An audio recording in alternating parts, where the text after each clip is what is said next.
क्या था, मतलब इनके साथ और क्या किया आपने? त्रिशरणी विद्या का प्रयोग किया। लेकिन वो तांत्रिक यज्ञ माना जाता है वैसे तो। स्थिति अच्छी नहीं थी, किराए के घर में रहते थे। मैंने आके गुरुजी को अपनी सारी विपदा बताई। इन्होंने बोला कि आपको माला जाप करनी है। तो मैंने कहा गुरुजी मेरे पास इतनी व्यवस्था नहीं है कि मैं माला ले सकूं। तो गुरुजी ने मुझे वो माला अपने पास से दी और उस समय से आज का समय है कि किसी चीज की कोई कमी नहीं आई।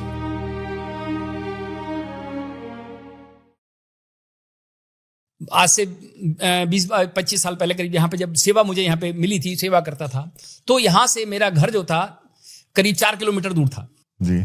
और मैं स्कूटर से घर जाया कर तिलक कॉलोनी, यहाँ पे तिलक नगर कॉलोनी है डिस्ट्रिक्ट हॉस्पिटल के पास में, वहां पे मेरा घर था जी। और वहां में रात में 9 बजे 10 बजे मंदिर विश्राम दे करके आरती करके फिर जाता था। क्योंकि मंदिर में भी हमारे यहाँ धाम पे भी 4-5 आरतियां होती हैं, आप समझ लीजिए। ब्रह्म मंगला आरती होती है, मंगला आरती होती है, उसके बाद फिर आरती होती है, शाम को आरती होती है, फिर विश्राम आरती होती है, ये सारी आरती यहाँ पे होती है। तो विश्राम आरती करके मैं घर जा रहा था। तो घर जा रहा था तो अचानक इतनी भयंकर बादल आया और आंधी ऐसी आई कि मैं बता नहीं सकता कि अब कोई बचेगा ही नहीं, इतनी भयंकर आंधी थी वो।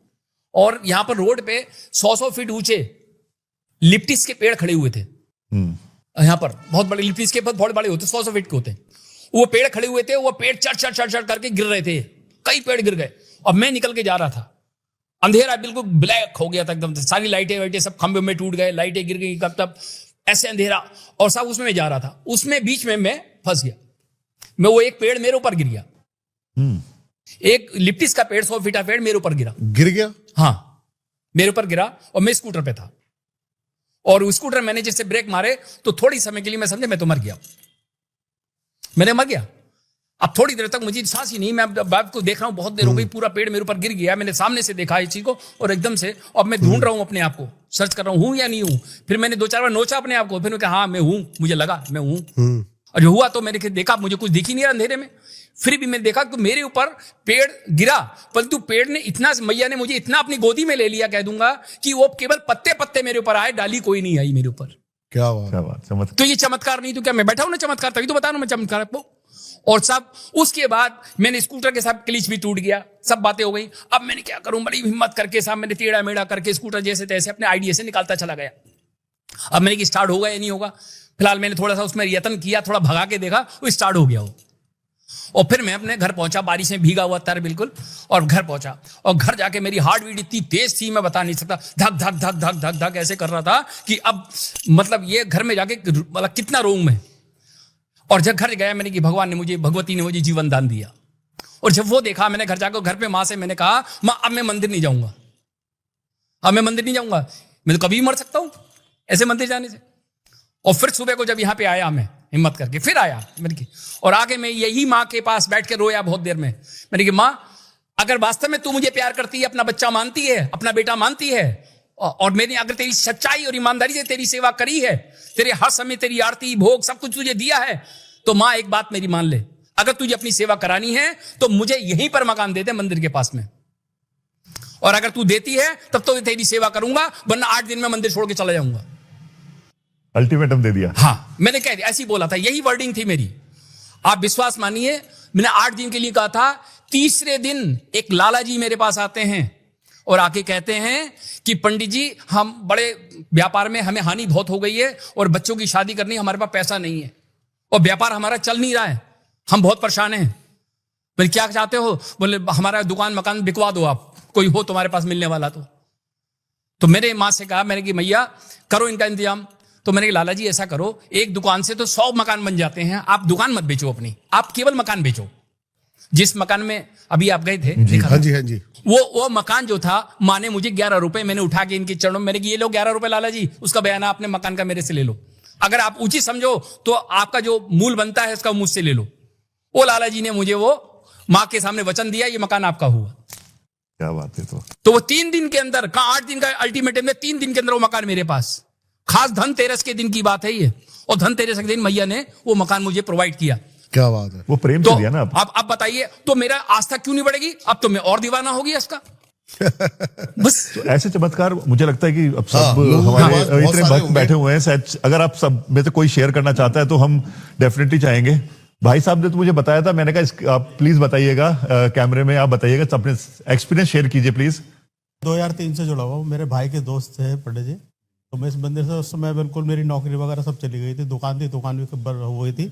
हाँ जी। तो फिर मैं यहाँ पे आगे जब जुड़ा तो पंडित जी बोला कि सेवा करो यहाँ पे, फिर यहाँ पे मैं सुबह शाम सेवा करता था बाजा के साथ। उसके बाद ही फिर मुझे 1 महीने के अंदर ही नौकरी मिल गई, यही सामने खाद की दुकान थी, उन्होंने अपने यहाँ नौकरी पे रख लिया था, तो दिन में वहाँ रहता था, फिर सेवा करता था। उसके बाद धीरे धीरे एक जगह और फिर जॉब मिल गई, फिर यहाँ से मैं बाहर चला गया। तो 1 साल के अंदर ही कि ऐसी व्यवस्था हो गई थी, जो इतना उस कर्जा वर्जा था, उस नौकरी में भी कि मैया ने आपका साथ दिया नहीं दिया? बिल्कुल दिया, उसी की वजह से। यहीं से जब उन्होंने एडवांस वहाँ पे जमा करना था, कोई उनकी प्रतिक्रिया होती कि 5,000 जमा करने थे, तो 2,000 भाई साहब ने यहीं से व्यवस्था करके दी थी। तो बहुत ऐसी थी कि बस स्थिति बहुत खराब थी, लेकिन आज की तारीख में ऐसी स्थिति है कि बस हम पे कई लोगों की सेवा कर लेते हैं आगे चल के। माता का आशीर्वाद है। आज अपने ही मकान है, बच्चे हैं, बच्चे बाहर पढ़ते हैं, एक जगह विदेश में नौकरी कर रहा है। अरे क्या बात। एक छोटा पढ़ रहा है, क्रिकेट वगैरह भी अच्छा खेलता है वो। बाकी कृपा है माता रानी की, राधा रानी की, बस इसी वजह से आगे बढ़ गए हम। बाकी आशीर्वाद है गुरुदेव का। और किसी का एक्सपीरियंस? कोई लाइफ में चमत्कार? चले, आप हैं हमारे वकील साहब सुधीर कुमार जी, आप बताएंगे आप कब से जुड़े हैं, बताइए। मैं भी 2020 से जुड़ा हूँ जी, और मैं जब से पंडित जी से जुड़ा हूँ मुझे भी काफी राहत मिली है। समस्या क्या थी आपकी? मेरी जो है मकान की व्यवस्था थी, मैंने प्लाट ले लिया था और गुरुजी से कहा मेरा मकान बनना है। मैंने गुरुजी को जाके प्लाट का मुआयना कराया, गुरुजी ने कहा ये आपका 1-2 साल के अंदर बन जाएगा। तो मेरा मकान बहुत अच्छी तरीके से कभी भी माँ भगवती की कृपा से और आपके आशीर्वाद से किसी बात की कोई कमी नहीं रही, और मकान भी मेरा अच्छा बन गया, और गृह प्रवेश की भी आप ही के द्वारा कराया, और माँ भगवती की और गुरुजी की बहुत कृपा रहती है। क्या बात है। जय माता दी। और आप प्लीज आप बताएंगे। देखिए ये हमारे बीच में है, ये भी माता की बेटी है इस दरबार की, आप बताएंगे। जय माता दी। जय माता। जय माता सादर दी। प्रणाम आपके चरणों में जी। मैं गुरुजी से 2005 या 6 में मिली हूँ, तब से गुरुजी से पारिवारिक संबंध बन गए हैं बिल्कुल। ये मुझे अपनी बेटी मानते हैं, और इतनी कृपा रही है इनकी कि मैं इनके पास अश्रु लेकर आई थी अपनी आंखों में, और स्थिति अच्छी नहीं थी, किराए के घर में रहते थे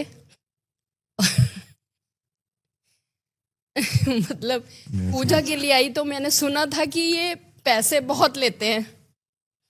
पैसे मैंने मतलब लोगों से सुना था कि गुरुजी पैसे बहुत लेते हैं कुछ भी उपाय बताने के लिए। तो मेरी एक सखी मेरे को इनके पास लेकर आई, मैंने आके गुरुजी को अपनी सारी विपदा बताई और बोला गुरुजी मेरे पास पैसे नहीं हैं, आप कुछ ऐसा बताओ जो मैं पूजा पाठ बिना पैसों के ऐसे कुछ कर सकूं। तो गुरुजी ने मुझे उस दिन अपनी बेटी बनाया। बहुत कुछ लोग वो ये कहते हैं ना कि जब कोई चीज़ बढ़ती है तो लोग उस पर पत्थर मारते हैं, और कहते हैं ना कि घर की मुर्गी दाल बराबर, वो वाला हिसाब है कि ये इतनी ऊंची उस पर है, लेकिन हर व्यक्ति इनको समझ नहीं सकता। तो गुरुजी ने मुझे पूजा बताई। मैंने कहा, इन्होंने बोला कि आपको माला जाप करनी है। तो मैंने कहा गुरुजी मेरे पास इतनी व्यवस्था नहीं है कि मैं माला ले सकूं।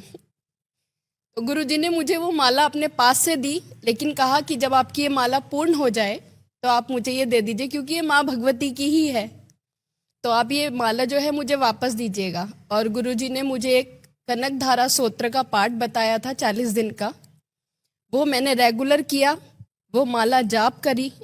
उसके बाद हमारी दुकान है, जैकेट्स का काम है हमारा, वहाँ पर गुरुजी ने दिवाली पर हमारी दुकान पर पूजा करी। और उस समय से आज का समय है कि किसी चीज़ की कोई कमी नहीं आई, व्यापार दिनों दिन बढ़ता रहा, और आज धन धान्य से परिपूर्ण हूँ। 3-3, 4-4 दुकानें हैं, बिजनेस बढ़ गया है, 2 बेटे हैं। ये सब गुरुजी की और ये माँ भगवती की कृपा है। जय माता दी। क्या था गुरुजी, क्या आपने सही करा कुछ, ताकि लोगों को पता लग पाए? देखिए जब ये आई थी मेरे पास तो उस समय इनकी हालत ऐसी थी, कहती बताया इन्होंने आकर के कि गुरुजी एक तो घर में कारोबार नहीं चलता, और हस्बैंड आए दिन मेरे से लड़ाई करते हैं, हस्बैंड आए दिन लड़ाई करते हैं मेरे से और बहुत परेशान करते हैं।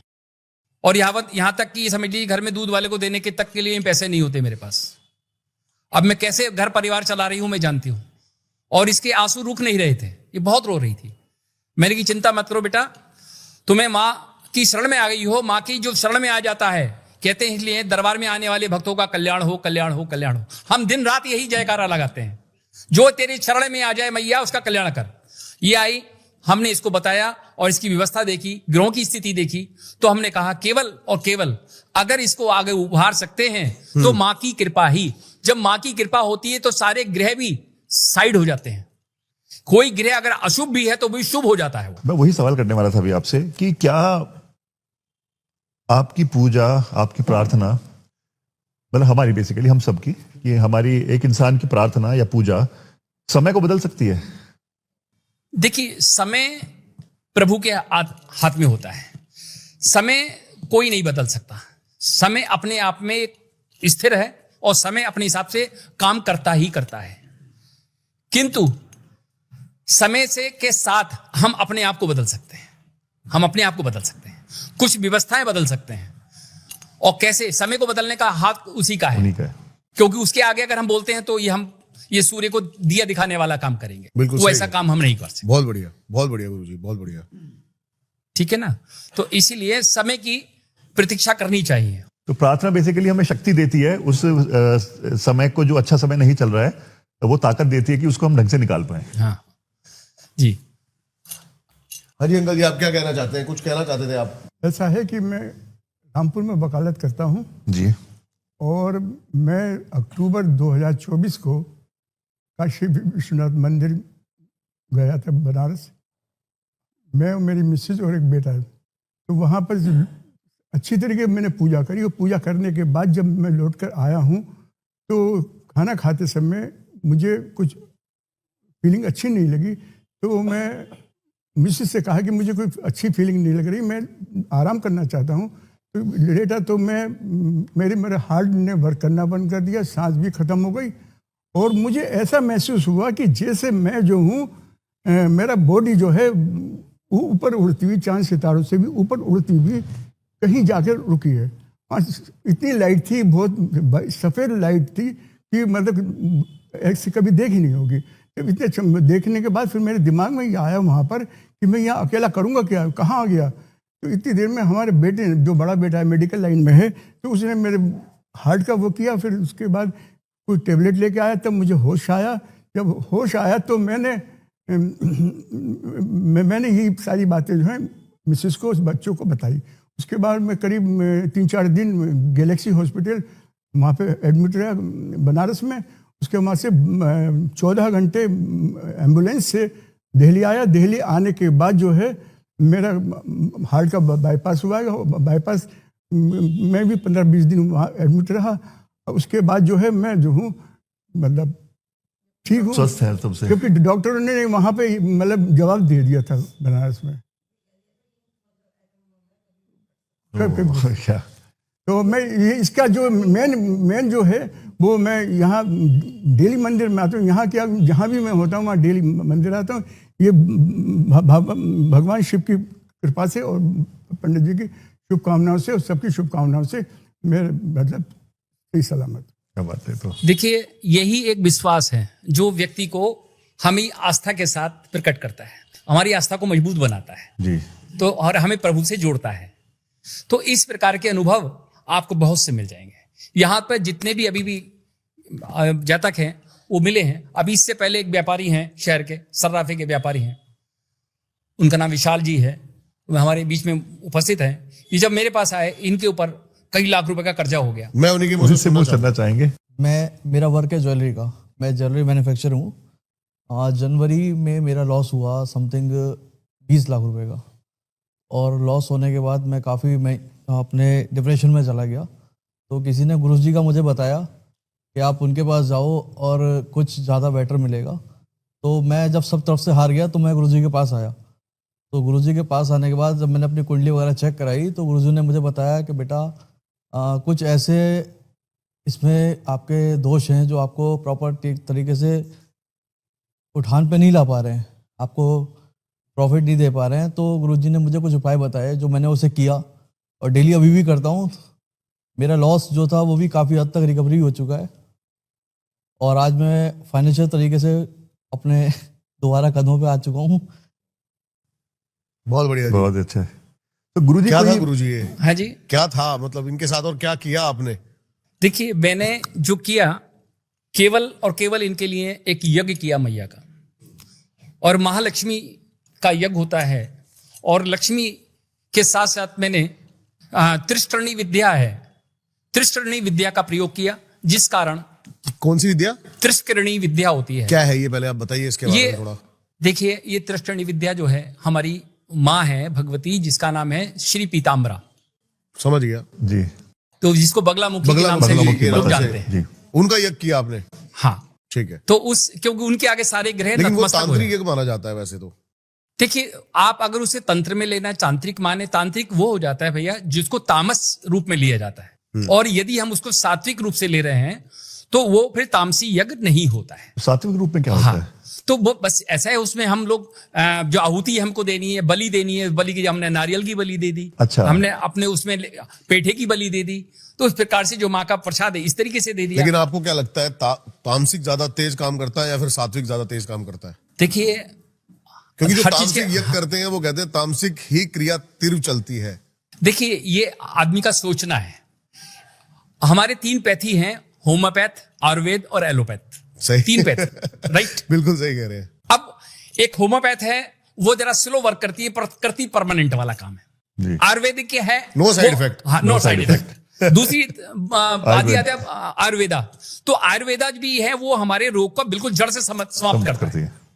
और जो एलोपैथ है, एलोपैथ हो गया जस्ट लाइक वो तांत्रिक, जो तंत्र क्रिया आप बता, इमीडिएट एक्शन, इमीडिएट रिएक्शन। हाँ, वो होता है, वो शमशानी क्रिया या अघोर विद्या से और तंत्र से, भैरव तंत्र से, कई तंत्र ऐसे हैं जिनके द्वारा वो तांत्रिक लोग वो यज्ञ करते हैं। उस समय आराम मिल जाता है, नो डाउट फॉर इट, मिल जाता है। पर दूसरी कंडीशन में यदि हम आए तो उसका साइड इफेक्ट भी साइड होता इफेक्ट्स है, बहुत ज्यादा है। उसका साइड इफेक्ट भी होता है। मान के चलिए कि अभी आप किसी से प्रेम कर रहे हैं, आपको किसी से, आजकल लड़कों लड़की में प्रेम हो गया, अब तीसरा आ गया उसके बीच में, तीसरा आ गया, वो तीसरा क्या कह रहा है, यार मैं इसको तो मैं चाहता हूं, वो कह रहा है नहीं, मेरा दावा इसका पक्का है। अब दोनों लोग, अब ये समझिए, अब तीसरा व्यक्ति एंटर कर गया। अब तीसरा व्यक्ति जाता है तांत्रिक के पास, वो कहता है महाराज कुछ भी ले लो पर ये लड़की मेरी होनी चाहिए। लेकिन ये हो रहा है गुरुजी, आजकल ये हो रहा भैया है। मैं बताता रहा हूं भी आपसे, वही मैं बता रहा हूं आपके लिए। हाँ। अब उसने कहा नहीं साहब, ये इसकी नहीं होनी चाहिए, मेरी होनी चाहिए, मेरे पास आनी चाहिए। अब आप कुछ भी करो इसके लिए। अब वो शमशान में बैठ के क्रिया कर रहा है उसकी, अब पता लगा उसका वहां पे उन्हें विच्छेदन करवा दिया, उसका तोड़वा दिया, और अब वो घर का रहा ना घाट का। थोड़े दिन अगर वो उसके पास आई, पता लगा वो अब उसके पास भी नहीं रहेगी, अब उसके पास भी नहीं रहेगी, ना उसकी रही ना उसकी रही, और वो भी बीच की हो गई। क्यों? ये उसका साइड इफेक्ट होता है। और यदि यही क्रिया सात्विक तरीके से होती, ईमानदारी से होती, तो जिसका समान था उसी के पास पहुंचता, वो किसी और के पास नहीं जाता। गुरुजी मैं ये जानना चाहता हूं, जैसे कि तामसिक क्रियाओं की काट भी यहाँ पर होती है क्या? हाँ बिल्कुल, इसमें कोई डाउट नहीं है। 100% आउटपुट मिलेगी आपको। कभी भी कोई भी आए, कैसे भी हो, आउटपुट के साथ काम करे। हम अभी तक जो भी काम करते हैं, काम नहीं तो दाम नहीं। देखिए सीधी सी जो बात आपके है, पास आ नहीं सकता, यहाँ पर पहुंच नहीं सकता, उसके लिए तो उसके लिए हम ऐसा है, हम ऑनलाइन संकल्प करके उसके नाम से हम पूजा करते हैं। वीडियो कॉल पे? हाँ, वीडियो कॉल पे, कॉन्फ्रेंस पे लेके पूजा करते हैं उसकी, उसका भी फल 100% आता है। क्योंकि हमारी पूजा करने की पद्धति बिल्कुल अलग है। क्योंकि हम यदि एक व्यक्ति के लिए वो काम करते हैं, तो फिर वो जो आचार्य वो काम करता है, पूजा करता है, वो आचार्य फिर दूसरा कोई कार्य नहीं कर सकता। केवल एक समय में एक ही व्यक्ति का कार्य किया जाता है, और जब वो कार्य किया जाता है तो उसकी आउटपुट 100% आती है। क्योंकि उससे आचार्य से कहे, आपकी जो भी खुराक है हमसे ले लीजिए आप, पर केवल आप मेरा ही काम करेंगे, इसके अलावा दूसरा कोई काम नहीं करेंगे, तो उस पर आउटपुट आती ही आती है भैया। क्या बात है। तो हाँ, मैं अभी एक छोटा सा सवाल पूछना चाहूंगा। एक यज्ञ होता है और एक हवन होता है, इन दोनों में अंतर क्या है?